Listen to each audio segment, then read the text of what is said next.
ನಮಸ್ತೆ ವೀಕ್ಷಕರೇ, ಅಮ್ಮನ ಅಡುಗೆ ಚಾನೆಲ್ಗೆ ಸ್ವಾಗತ ಸುಸ್ವಾಗತ. ಇದೇನಿದು ಅದೇ ಚಿತ್ರಾನ್ನ ಅಂದ್ಕೊಂಡ್ರೆ ಖಂಡಿತ ಅದೇ ಚಿತ್ರಾನ್ನ, ಆದರೆ ಇದರಲ್ಲೊಂದು ಟ್ವಿಸ್ಟ್. ಈಗ ಇದು ಏನು ಸೊಪ್ಪು? ದಂಟಿನ ಸೊಪ್ಪು. ಈ ದಂಟಿನ ಸೊಪ್ಪನ್ನು ಬಳಸ್ಕೊಂಡು ನಾನು ಚಿತ್ರಾನ್ನ ಮಾಡ್ತಾಯಿದ್ದೀನಿ. ಸೊಪ್ಪನ್ನು ತಿನ್ನೋದಿಲ್ಲ ಅಂತ ಹೇಳ್ತಾರಲ್ವ ಮಕ್ಕಳು, ಈ ಥರ ಚಿತ್ರಾನ್ನ ಮಾಡಿಕೊಡಿ, ಅದು ಯಾರು ತಿನ್ನಲ್ಲ ಅಂತಂತ ನೋಡೇ ಬಿಡೋಣ. ಈ ಥರ ಏನಾದರೂ ಒಂದೊಂದು ತೂತುಗಳಿದ್ರೆ ಆ ಎಲೆನ ಕಿತ್ತು ಬಿಸಾಕೋಣ. ಉಳಿದಿರೋ ದಂಟಿನ ಸೊಪ್ಪನ್ನೆಲ್ಲ ನೀಟಾಗಿ ತೊಳೆದಿಟ್ಕೊಂಡಿದ್ದೀನಿ. ಅದನ್ನು ಮತ್ತೆ ಸಣ್ಣದಾಗಿ ಸಹ ಹೆಚ್ಕೊಂಡಿದ್ದೀನಿ. ಪಾತ್ರೆಗೆ ಬಾಣಲಿನಲ್ಲಿ ಎಣ್ಣೆ ಹಾಕ್ಕೊಳ್ಳಿ. ಮತ್ತು ಒಗ್ಗರಣೆಗೆ ಸಾಸಿವೆ, ಜೀರಿಗೆ, ಒಂದು ಸ್ವಲ್ಪ ಇಂಗು ಎಲ್ಲ ಹಾಕ್ಕೊಂಡು ಕಡಲೆಬೇಳೆ ಹಾಕ್ಕೊಂಡು ಸ್ವಲ್ಪ ಬಣ್ಣ ಬಂದಮೇಲೆ ಉದ್ದಿನಬೇಳೆನೂ ಹಾಕ್ಕೊಳ್ಳೋಣ. ಚೆನ್ನಾಗಿ ಕೆಂಪಗಾಗಬೇಕು. ಇದು ಕೆಂಪಗಾಗಲಿ. ಈ ದಂಟಿನ ಸೊಪ್ಪಿನ ಚಿತ್ರಾನ್ನ ತುಂಬ ಟೇಸ್ಟಿಯಾಗಿರುತ್ತೆ. ಮಕ್ಕಳು ಸೊಪ್ಪು ತಿನ್ನಲ್ಲ ಅಂತ ಹೇಳ್ತಾರಲ್ವ, ಬಟ್ ಇದಕ್ಕೆ ಗೊತ್ತಾಗೋದಿಲ್ಲ. ಈರುಳ್ಳಿ ಹಾಕ್ಕೊಂಡಿದ್ದೀನಿ, ಕರ್ಬೇವಿನ ಸೊಪ್ಪು ಹಾಕ್ಕೊಂಡಿದ್ದೀನಿ, ಹಸಿಮೆಣ್ಸಿನ್ಕಾಯಿ ಹಾಕ್ಕೊಂಡಿದ್ದೀನಿ.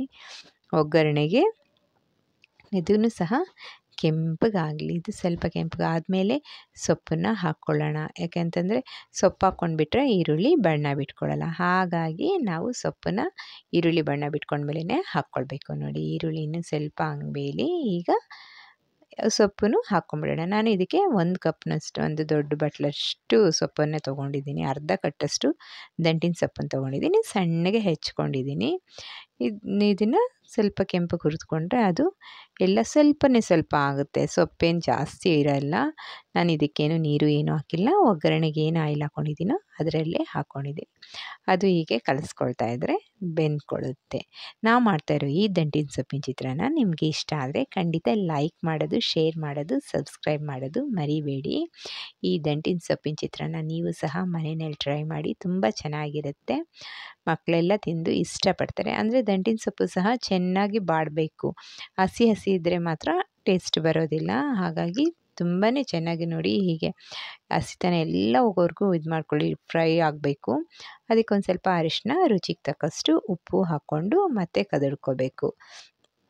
ಇದಕ್ಕೆ ನಾವು ಹಸಿ ಕೊಬ್ಬರಿ ಸಹ ಸೇರಿಸ್ಕೋಬೇಕು. ಹಸಿ ಕೊಬ್ಬರಿ ಸೇರಿಸ್ಕೊಂಡ್ರೆ ಏನಾಗುತ್ತಪ್ಪ ಅಂತಂದರೆ ಅದರಲ್ಲಿ ಇರುವ ಮಾಯ್ಶ್ಚರ್ ತುಂಬ ಟೇಸ್ಟ್ ಕೊಡುತ್ತೆ. ನಿಂಬೆಹಣ್ಣು, ಒಂದು ನಿಂಬೆಹಣ್ಣು ಅಷ್ಟೇ ಹಾಕ್ಕೊಳ್ಳಿ. ನಿಂಬೆಹಣ್ಣು ಎಷ್ಟು ನಿಂಬೆಹಣ್ಣು ಹಾಕ್ಕೊಂಡ್ರೆ ನಮಗೆ ಅಷ್ಟು ಟೇಸ್ಟಾಗಿರುತ್ತೆ. ದಂಟಿನ ಸೊಪ್ಪಿನ ಚಿತ್ರಾನ್ನ ತುಂಬ ಚೆನ್ನಾಗಿರುತ್ತೆ. ಮಕ್ಕಳು, ದೊಡ್ಡವರು ಎಲ್ಲರೂ ಇಷ್ಟಪಡ್ತಾರೆ. ನೀವು ದಂಟಿನ ಸೊಪ್ಪು ಹಾಕಿದ್ದೀರಾ ಅನ್ನೋದು ಸಹ ಅವ್ರಿಗೆ ಗೊತ್ತಾಗೋದಿಲ್ಲ. ನೋಡಿ, ಈಗ ಹಸಿ ಕೊಬ್ಬರಿ ಹಾಕ್ಕೊಂಡಿದ್ದೀನಿ, ಉದುರಿಸಿದ್ದೀನಿ. ಇದನ್ನು ಬಾಕ್ಸ್ಗೆ ಹಾಕ್ಕೊಂಡು ಹೋಗೋದಕ್ಕೂ ತುಂಬ ಚೆನ್ನಾಗಿರುತ್ತೆ. ನೀವು ಒಂದು ಸಲ ಟ್ರೈ ಮಾಡಿ ಮನೆಯಲ್ಲಿ. ಮಕ್ಕಳು ಹೇಗಂತಾರೆ ಅಂತಂದ್ಬಿಟ್ಟು ಕಾಮೆಂಟ್ ಮಾಡಿ ತಪ್ಪದೆ. ನೋಡಿ, ಒಗ್ಗರಣೆ ಎಲ್ಲ ನೀಟಾಗಿ ರೆಡಿ ಆಯಿತು. ಇದನ್ನು ಪುಡಿ ಆಗಿರುವ ಅನ್ನಕ್ಕೆ ಕಲಿಸ್ಕೊಂಡ್ರೆ ಚಿತ್ರಾನ್ನ ರೆಡಿ. ನೋಡಿ, ನೀಟಾಗಿ ಹೀಗೆ ಚಿತ್ರಾನ್ನನ ಈ ರೀತಿ ಕಲಿಸ್ಕೋಬೇಕು. ಇಲ್ಲ ಗಂಟೆಗೆ ಅಂದರೆ ಮುದ್ದೆ ಮಾಡ್ಕೊಬಿಟ್ರೆ ಉದ್ರಾಗಿ ಮಾಡಿಕೊಡ್ರಿ. ತುಂಬ ಚೆನ್ನಾಗಿರುತ್ತೆ ದಂಟಿನ ಸೊಪ್ಪಿನ ಚಿತ್ರಾನ್ನ. ಯಾರು ಈವರೆಗೂ ಮಾಡಿಲ್ವೋ ಮಾಡಿ ನೋಡಿ, ಮತ್ತು ಹೇಗೆ ಬಂತು ಅಂತಲೂ ತಿಳಿಸಿ. ನಾವು ಮಾಡಿದ್ವಿ, ತುಂಬ ಟೇಸ್ಟಿಯಾಗಿತ್ತು. ನೀವು ಮಾಡಿ. Thank you for watching.